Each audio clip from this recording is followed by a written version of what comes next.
Assalamualaikum warahmatullahi wabarakatuh. Pemirsa, sedang sekali hari ini malam hari kembali menyapa Anda di Indonesia Business Forum bersama dengan saya, Celia Alexandra. Pemirsa, akhir-akhir ini media sosial kita dipenuhi dengan ragam menu makan bergizi gratis.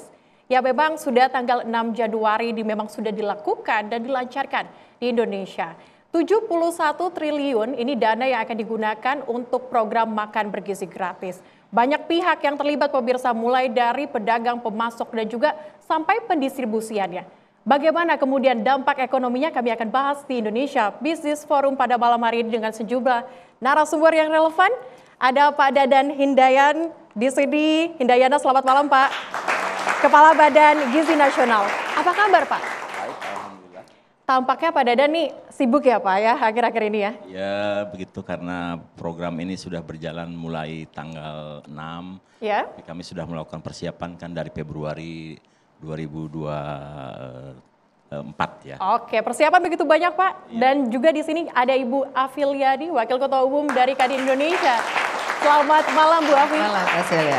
Oke, ketemu lagi sama Bu Afi di Indonesia Business Forum. Ya, kabar sehat kasih. Pastinya ya. Alhamdulillah. Oke, dan juga hadir bersama dengan kami di sini ada Ibu Eliza Mardian, Ekonomi Core Indonesia. Selamat malam. Selamat malam. Selamat malam Mbak Eliza, pastinya sehat selalu ya hari ini. Kita bajunya couple nih Mbak. Oh ini. Oke, dan juga hadir bersama dengan kami ada Pak Abdullah Mansuri, Ketua Umum IKAPI Indonesia. Selamat malam. Assalamualaikum. Waalaikumsalam. Kabar baik Pak? Alhamdulillah. Sehat. Oke, kami juga siapkan untuk Anda pemirsa testimoni. Di mana di sini ada Pak Bakroni, Ketua Koperasi Warteg Nusantara. Selamat malam Pak. Assalamualaikum Mbak Celia. Oke, ini menarik sekali. Kami akan bahas pemirsa di Indonesia Business Forum usai informasi berikut ini untuk Anda. Program andalan Presiden Prabowo Subianto, Makan Bergizi Gratis, mulai diimplementasikan 6 Januari 2025 lalu. Untuk tahap awal, Makan Bergizi Gratis ditujukan untuk 26 provinsi di seluruh Indonesia dan menyasar 600.000 orang, wilayah perkotaan dan kabupaten. Tahun 2025, pemerintah hanya mampu menyediakan dana dari APBN sebesar 71 triliun rupiah. Sehingga anggaran satu porsi makan bergizi gratis turun menjadi Rp10.000. Nasi, buncis, wortel, tempe, dan jeruk. Oke, tadi kan udah nyoba nih makanannya. Lengkap juga ya, ada sayur, ada lauk pauk, ada juga buahnya. Enak nggak? Enak banget. Oke, seneng nggak sih makan bareng teman-teman tadi? Seneng banget. Terima kasih Pak Presidenku, semoga ini bisa bermanfaat untuk kita. Kita sih setuju ya atas upaya pemerintah buat ngasih makan gratis kepada masyarakat. Ya karena kan kita dari siswa juga nggak usah harus membawa bekal lagi, tapi tentunya itu dari makanan gratisnya itu udah dipastikan harus bergizi dan steril. Presiden Prabowo Subianto berharap program makan bergizi gratis bisa mendorong perekonomian terutama di daerah. Makan bergizi juga hal yang strategis. Dengan itu kita akan memberdayakan ekonomi pedesaan, ekonomi kecamatan, ekonomi kabupaten, ekonomi provinsi. Puluhan triliun akan beredar di daerah-daerah. Dengan makan bergizi, desa per tahun melalui uang makan untuk tiap anak-anak itu beredarnya adalah kurang lebih 8 miliar rupiah per desa per tahun. Makan bergizi gratis akan berjalan dalam 5 tahun mendatang. Program ini diharapkan dapat memberikan dampak berganda dan menyumbang pertumbuhan ekonomi sekitar 0,8%. Lalu sejauh mana peran UMKM dan UKM dalam program ini?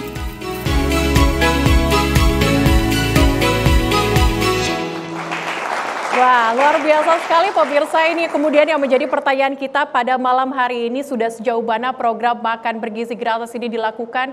Sudah sepekan, kita langsung tanyakan, ada Pak Dadan di sini. Pak Dadan, sudah sejauh mana program ini dilakukan, kemudian juga sudah menyasar daerah mana saja Pak? Ya, alhamdulillah sampai hari ini itu sudah ada 222 satuan pelayanan pemenuhan gizi yang tersebar di 31 provinsi di seluruh Indonesia. Jadi pada saat launching tanggal 6 itu baru 190 di 26 provinsi dan hari ini sudah 222 di 31 provinsi. Baik, sudah di 31 provinsi begitu ya Pak. Tapi apakah UMKM ini sudah dilibatkan terkait dengan ini Pak? Ada berapa banyak karena Pak? Berdasarkan data yang kami miliki, 32% yang menjadi mitra kami sebagai penyedia mitra di SPPG itu UMKM. Kurang lebih sekitar 70 sampai 80 UMKM. Dan di luar itu mereka yang memasok bahan baku hampir semuanya UMKM. Baik. Ya, karena kan ada yang sebagai mitra, ada yang sebagai bahan baku, pemasok bahan baku. Oke. Dan perlu diketahui bahwa untuk 3.000 anak setiap hari termasuk ibu hamil, yang menyusui anak balita itu butuh 200 kg beras, butuh 350 kg ayam, ya atau 3.000 telur, butuh 300 kg sayuran. Dan kemudian juga butuh kurang lebih 40 sampai 50 liter susu. Oke, Itu adalah artinya aspek ekonomi yang cukup besar.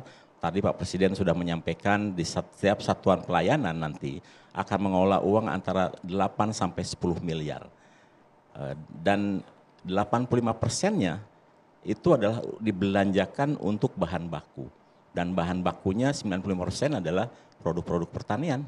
Dan 10,5% untuk bayar ibu-ibu yang ikut masak. Yang tadinya ibu nganggur, tidak punya pekerjaan. Sekarang dibutuhkan kurang lebih 47 orang di setiap satuan pelayanan pemenuhan gizi.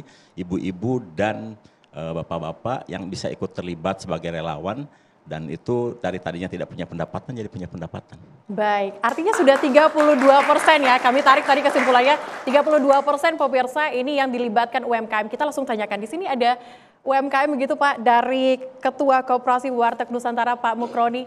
Pak Mukroni, sejauh ini apakah juga UMKM sudah dilibatkan terkait dengan ini? Anda sudah terlibat atau belum Pak? Ya, terima kasih. Jadi kalau kami ini kan bentuknya kan warung ya, karena kami adalah warung Tegal dan kita punya badan hukum koperasi dan kami sudah mendaftar Pak di website itu. Tapi memang ada beberapa persyarat yang belum kami penuhin. Pertama harus tadi membangun dapur Pak.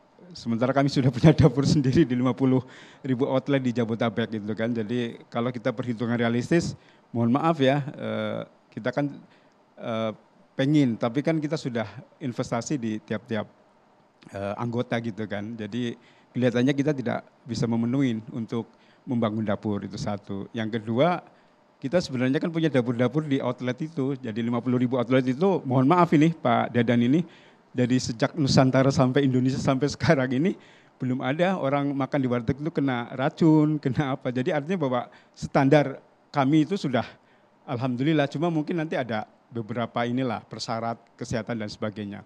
Dan kami ini kan terkenal dengan ekonomis, praktis dan bervariasi. Praktis itu dimaksud adalah bahwa kita sudah belajar lagi karena mohon maaf teman-teman kan sudah ahli, hampir satu hari itu dia bisa memasak dengan 40 sampai 50 menu. Itu praktis itu. Yang kedua harganya mohon maaf, kalau warteg kan murah. Yang ketiga bervariasi tadi ada 50 ada apa dan yang keempat tentunya ada kemanfaatan bagi kita Pak Dadan. Karena dengan adanya nanti kerjasama dengan kami kita bisa menaikkan omset. Apalagi dengan kondisi ekonomi habis pandemi, mudah-mudahan ini program bagi kita bisa.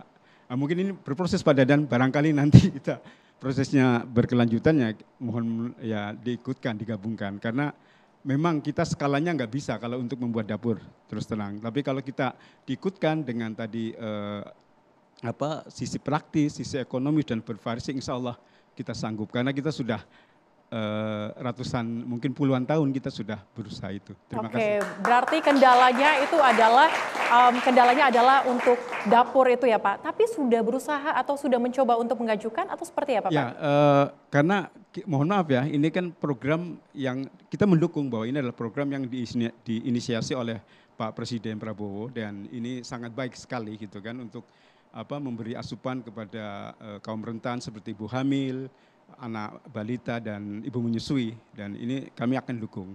Tapi tadi mungkin ada persyarat yang perlu diperlonggar Pak Dadang. Jadi biar kami ikut terlibat dalam program ini sehingga kita juga bisa membantu karena ini adalah program pemerintah yang baik dan kita juga ya diberi manfaat lah untuk pemberdayaan skala usaha ekonomi kecil, mikro dan menengah. Terima kasih itu aja. Baik, artinya sudah mencoba untuk mendaftar begitu ya Pak Dadan. Tapi kita coba akan dengarkan juga dari pemasok dan juga pedagang dari IKAPI, Pak Mansuri. Apakah memang sudah dilibatkan juga dan bagaimana kemudian persiapannya? Ya, sejak program ini diluncurkan, ini adalah angin surga bagi pedagang pasar ya. Karena kami bayangkan turunnya pendapatan ekonomi kami, turunnya daya beli masyarakat, itu akan tertolong jika program dahsyat dari Presiden ini bisa terakumulasi terhadap pedagang pasar. Kami ada 12 juta pedagang pasar di seluruh Indonesia yang terus menurun jumlahnya. Kami punya 14.000 pasar tradisional di seluruh Indonesia.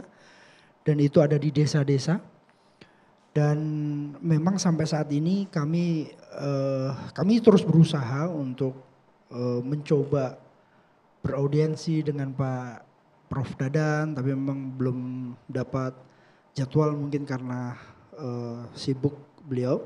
Tetapi prinsipnya kami sendiri dari pedagang, kami sudah membuat edaran bahwa jika program ini berjalan sesuai harapan kami, kalau di pasar itu punya 5 pedagang sayur, tiap hari bisa gantian. Sayur ini pedagang 1, pedagang 2, jadi tidak berebut. Itu kalau terjadi luar biasa menurut saya. Baik. Gejolak yang penurunan daya beli yang menggugurkan pedagang, mematikan pedagang satu persatu itu tertolong dengan program kolosal yang menurut saya harus disertakan banyak pihak, tidak hanya pedagang, tetapi warung warteg, warung rumahan, termasuk pendistribusinya. Ini menurut saya 8 miliar kata Presiden. Kalau itu beredar di desa setiap tahun.